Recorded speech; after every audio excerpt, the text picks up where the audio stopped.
of members are waiting for his response anxiously. I'm not putting that in the category of hope. But I think it is very important to let General Haig know how you feel about what's happening. Really, it matters. I know that he may never get to read it, probably will not get to read it. But the sooner we get going with their comeuppance, the better. I just want to say one word about the hostages. I'm glad they're safely back from Iran. And with all the exuberance, I do wonder if we have learned the obvious lessons.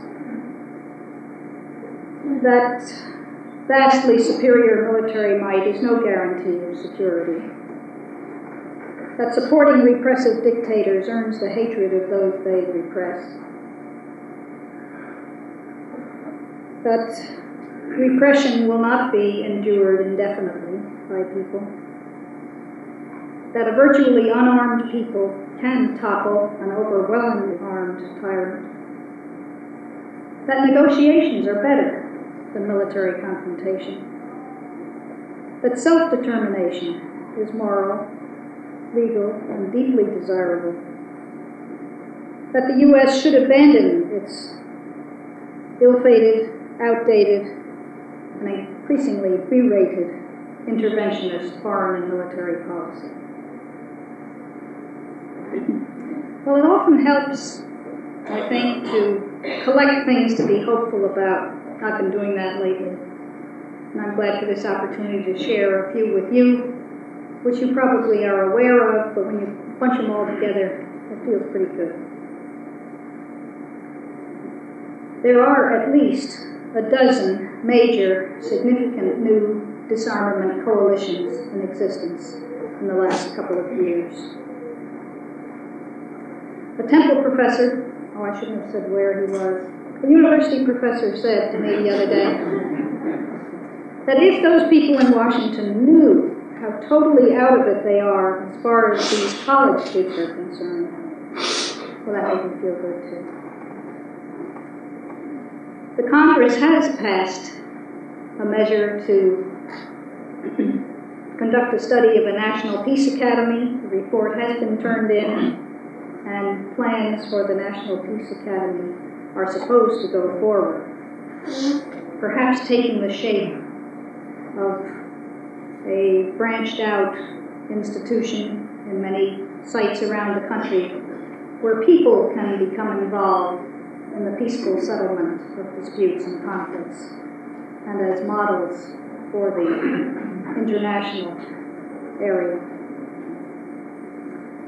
Israel at the United Nations has changed its mind about supporting a nuclear-free zone for the Middle East and has withdrawn its objections.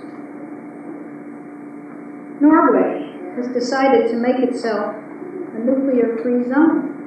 How about that?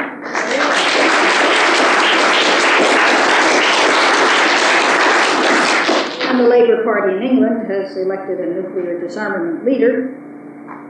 And it has been revealed that the notorious or the famous Team B report is based on false perceptions and misperceptions. The Team B report of the CIA, you may recall, was authorized when George Bush was head of the CIA and appointed a group of hardline militarists and generals to investigate the Soviet military condition. And they seem to conclude that Soviets were indeed spending twice as much as we thought they were on their military effort. And therefore, of course, they must be building twice as fast and were determined to overtake us and were well on the way to doing so. This was in 1976 when this report was issued, and it was bandied about, included all about the country, struck terror into everybody's minds, and people, mostly members of Congress, leaders of government, still believe it, but it was false. It was based on misperceptions, false perceptions. It's a lie. And today, on the Today Show, one Tom Gervasi, who is with the Defense Intelligence Security Agency, said as much. That was another cause for hope. He said it very eloquently, and I was delighted to hear it. Barbara Mikulski, Bob Edgar, and what's his name, Stubbs, Congressman Stubbs, did go to the Honduran-Nicaraguan border, and they cabled a demand to Reagan that military aid to El Salvador be halted.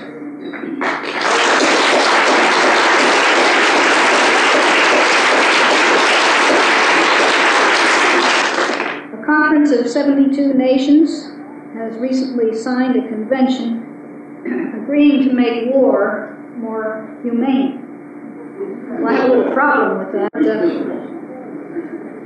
This means they'll be banning some excessively injurious weaponry, such as booby traps, not napalm, unfortunately, and some unnecessarily indiscriminate weapons. Dum-dum bullets, but not nukes, unfortunately. But it's a tiny little step in the right direction. At least it shows that agreement is still possible. In this winter's General Assembly, Foreign Minister Gromyko made a specific proposal that the nuclear powers agree to halt all nuclear explosions for a period of 1 year while they continue working on the nuclear test ban, total ban. I could not find that reported anywhere in the U.S. press. It's just another example of the many proposals that have been made in international forums, which we have not responded to, that is, we, the U.S. government.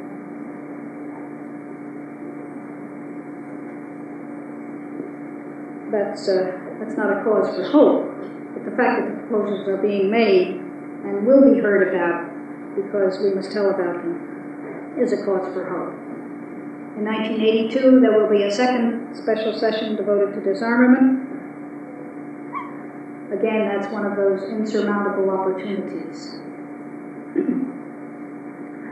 The European Economic Community stated on December 2nd that they favored the holding of a European disarmament conference.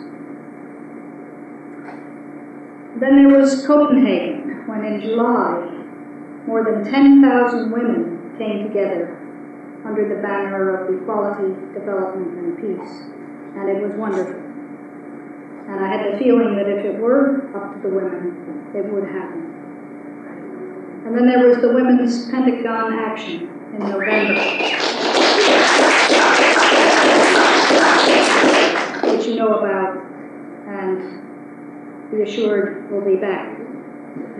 There's a women's emergency campaign to stop the arms race, which is about to be launched.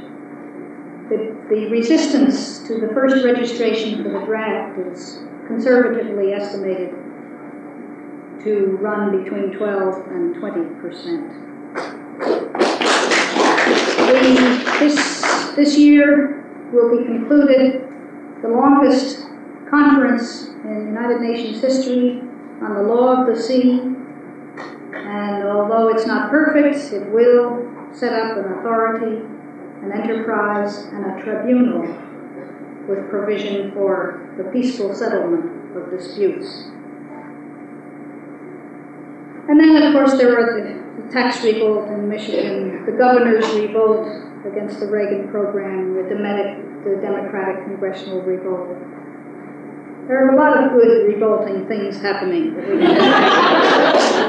And most of all, of course, the last 8 are the Plowshares 8. Last but not least. And we share the high hopes generated by the courage and faith and the hopes of these persons. For already many people have learned much from their nonviolent direct action, and many more will learn more.